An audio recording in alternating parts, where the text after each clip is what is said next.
your least trusted source for deadlines. It's the Noose.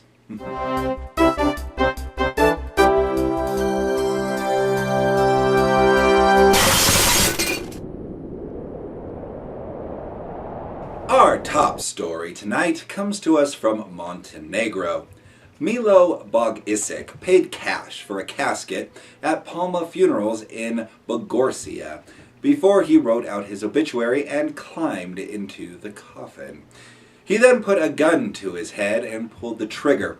The 52-year-old man survived the blast when the bullet passed through his chin and nose, missing his brain, Anova reports. Police say Bogisic was having family problems and was even more devastated when he hadn't managed to end it all. To add insult to injury, the funeral home refused to give him a refund on the coffin, stating that he'll make good use of it someday. Well, there you go. The best laid plans of mice and Milo. Yes, indeed. Well, from Montenegro, we move to Ohio.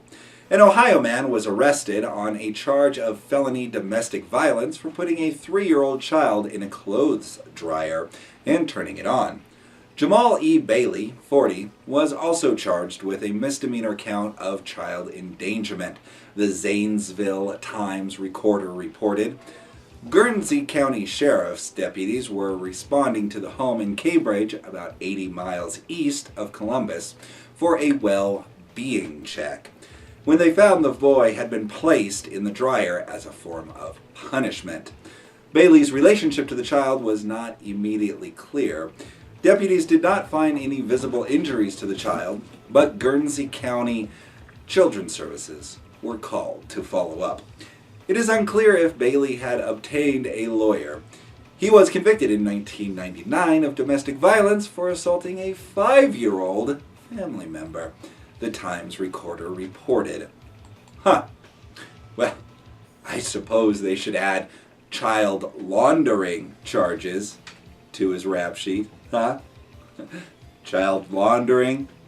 Yes. And now, 3 Noose quickies, because that's how you like it, from a galaxy far, far away.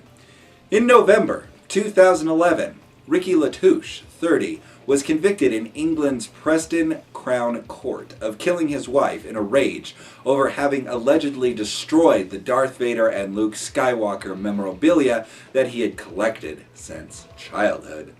Then, January 2012, a judge in Portland, Oregon ordered a 45-day jail sentence plus mental evaluation for David Canterbury, 33, after he attacked Toys R Us customers with a lightsaber in each hand. And in February 2012 in Brooklyn, New York, Flynn Michael expanded his search for his stolen $400 custom-made lightsaber. I guess that's the joke, said Michael, self-pityingly. Some Jedi I turned out to be. Yep, nerds are nuts too, just like the rest of us. Now we go over to Butte, Montana. John C. Hughes, 55, pled guilty Thursday in Butte City Court to misdemeanor reckless driving while eluding a peace officer. City Judge Dan Sweeney fined Hughes $1,000. Sweeney said the court attorney's office recommended only a fine and no jail time because Hughes was no criminal. The strange case received national news media attention after Butte law enforcement reported the man purposefully got into a chase.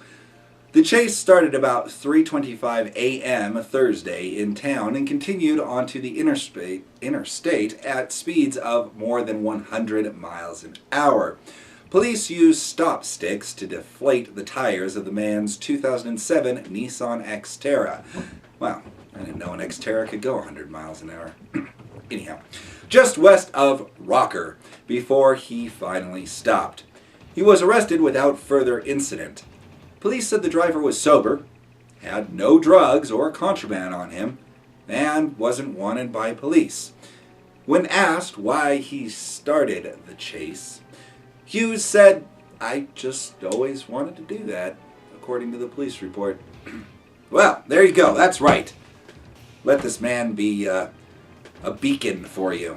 Follow your impulses. Go after your dreams. Yes. All right. Caracas, Venezuela.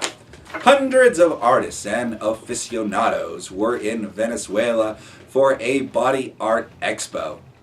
Special guests included Mexico's vampire woman.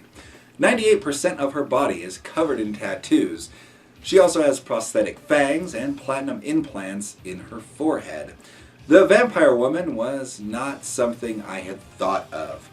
It was a name that one of Mexico's major television stations baptized me with, said Maria Jose.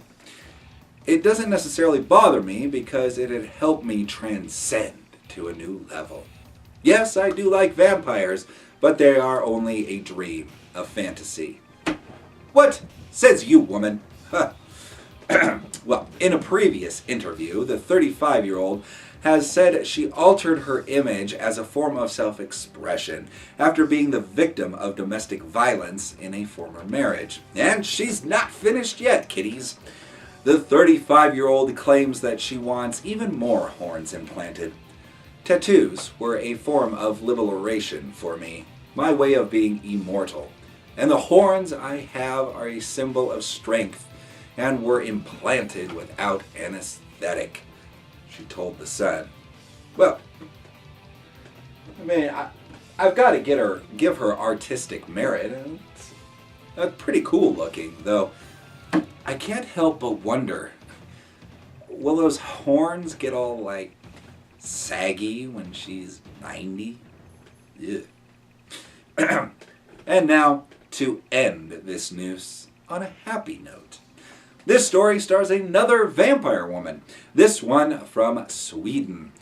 After meeting at a high security ward and chatting on the internet, the Sakara cannibal and the vampire woman, two infamous Swedish murderers, have found love and are hoping to get married.